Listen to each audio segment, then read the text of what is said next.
22 मार्च 2023 से चैत्र नवरात्रि का शुभारंभ होने वाला है। चैत्र नवरात्रि के शुरू होते ही नया हिंदू विक्रम संवत 2080 भी शुरू हो जाएगा। इस दिन महाराष्ट्र में हिंदू नववर्ष को गुड़ी पड़वा के रूप में मनाया जाता है। नवरात्रि में 9 दिनों तक देवी दुर्गा के अलग अलग रूपों की पूजा उपासना की जाती है।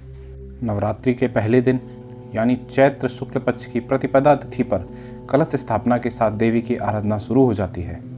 नवरात्रि के 9 दिनों तक व्रत रखने के कुछ नियम होते हैं जिनका पालन करना बहुत ही जरूरी होता है।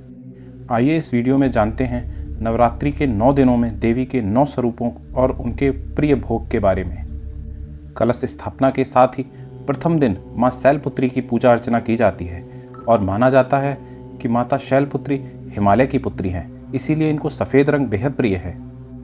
इस दिन माँ को गाय के घी का भोग लगाना चाहिए। मान्यता है कि ऐसा करने से आरोग्य की प्राप्ति होती है और देवी माँ अपने भक्तों को हर संकट से मुक्त करती हैं। दूसरे दिन माता ब्रह्मचारिणी की पूजा होती है। माता ब्रह्मचारिणी के पूजन से आपके व्यक्तित्व में वैराग्य, सदाचार और संयम बढ़ने लगता है। इस दिन माँ ब्रह्मचारिणी को शक्कर और पंचामृत का भोग लगाना चाहिए। मान्यता है कि यह भोग लगाने से माँ दीर्घायु होने का वरदान देती है और इसके साथ ही इस प्रसाद को घर के सभी सदस्यों को अवश्य दें। वास्तुशास्त्र के अनुसार माता के प्रसाद को ग्रहण करने से भक्त लंबी उम्र प्राप्त करता है।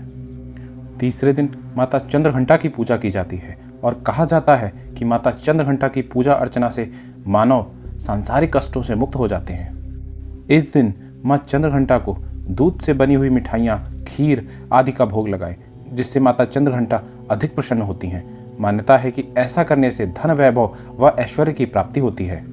नवरात्रि के चौथे दिन माँ कुष्मांडा की पूजा अर्चना की जाती है और माता को मालपुए का भोग लगाया जाता है।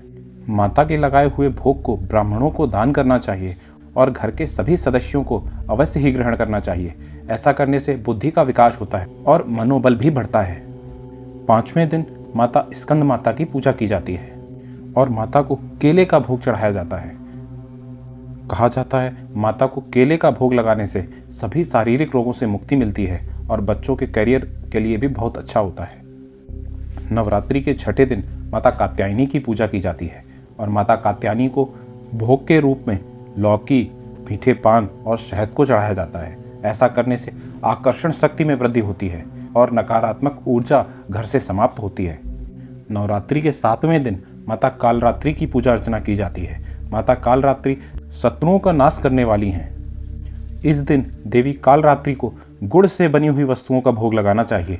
मान्यता है कि इस दिन यह भोग लगाने से माँ रोग, शोक से मुक्ति देती है और घर में सकारात्मक ऊर्जा का वास होता है। नवरात्रि के 8वें दिन माँ महागौरी की पूजा की जाती है। महागौरी की पूजा करने से मनुष्य के सारे कष्ट दूर हो जाते हैं और घर में सुख समृद्धि आने लगती है।